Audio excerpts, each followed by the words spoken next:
Hi there, my name's Jim Hunter and I'm going to show you a method of making lamps like these.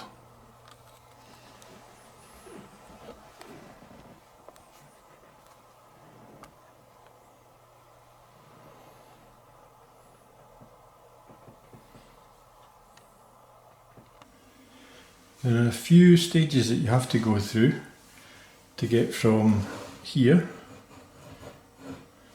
which involves this.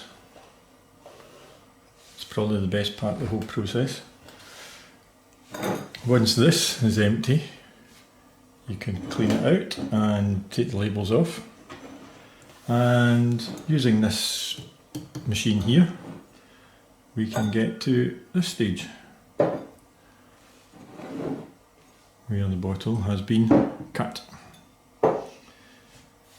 Okay, and this is how you go about it. The bottle goes on to the rollers. There's a cutter down here, a glass cutter, that will scribe a circle all the way around the bottle, and when you turn it you can hear the cutter actually scoring the glass.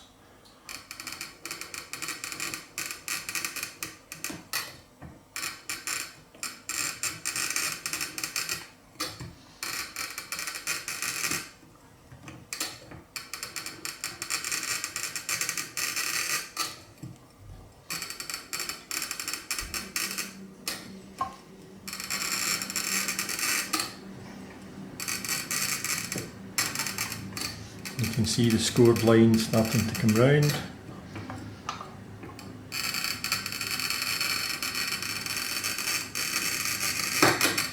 And when it gets to the starting point, you know that it's been scribed all the way around. Don't know if you can see that. See the line? Okay, so that's the first step in actually cutting the bottle.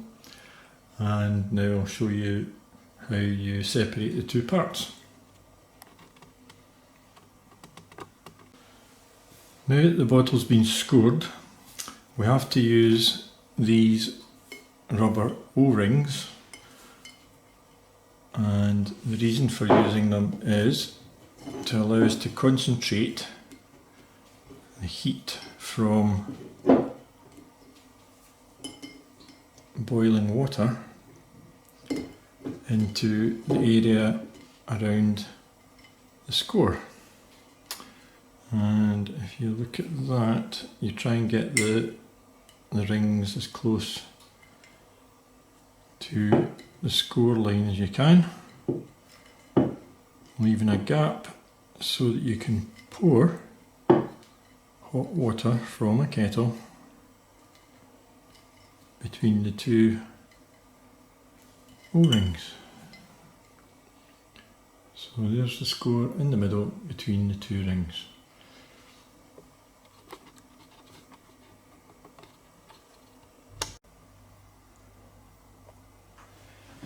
Because this part of the process is probably the most dangerous, I've put a very seasonal tea cloth in the sink, and what I'm going to do is I'm going to pour boiling water in between these two O-rings and then shock the whole thing by pouring cold water in, and then it should separate, so the two pieces will come apart hopefully and won't break in the bottom of the sink. Okay, so here goes. I'm going to pour the hot water in between the two rings.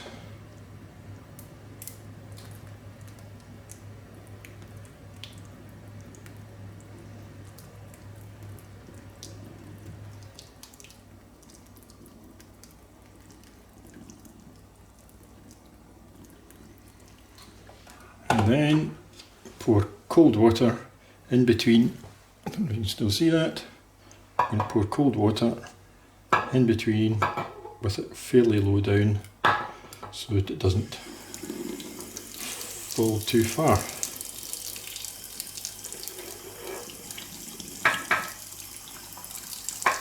And what I've found so far is that it just needs a wee bit of a help to make it separate.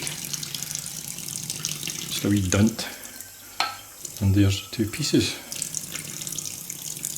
One to make maybe a hanging lantern, and one to make a tea light holder, or if you're really careful and smooth off the edges properly, you could make it into a tumbler.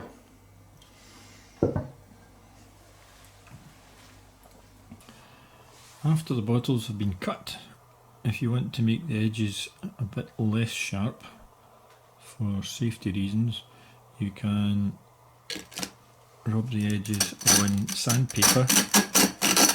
If you can stand the noise, it's not very pleasant, but that'll take the sharpness off and make it a bit easier to handle. And the top half of the bottles can be illuminated with small battery powered lights, or if you want to put a string of mains powered lights, you could do that. You probably need to drill different holes in the tops, but these can be hung on trees. The lights that I've got on here are not waterproof, so you wouldn't be able to use that outside, but it's okay for something like a table decoration.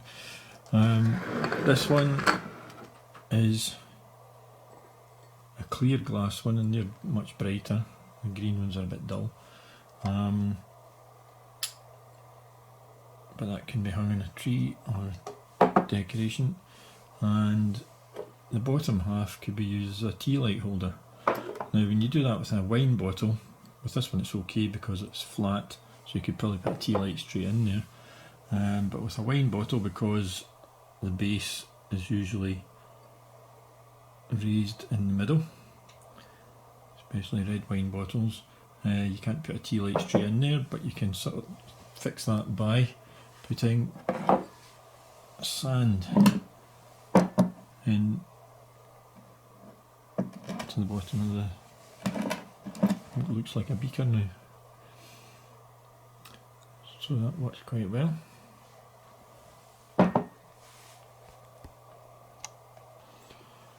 So what I've done here is I've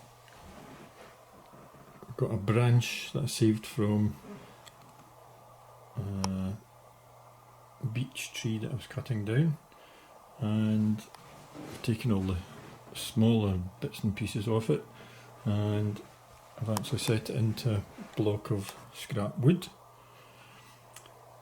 and that's glued in there, and it's leaning over so that it's actually balancing the weight of all of these lights because they're quite heavy.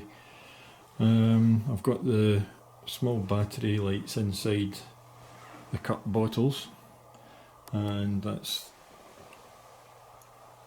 the bottom half of a bottle with a candle in it, with a tea light. And I've also put more lights in. These are all the switches for them. They're just small sets of lights. Doesn't look quite so good with all of these on, but just to brighten the table up might look quite good.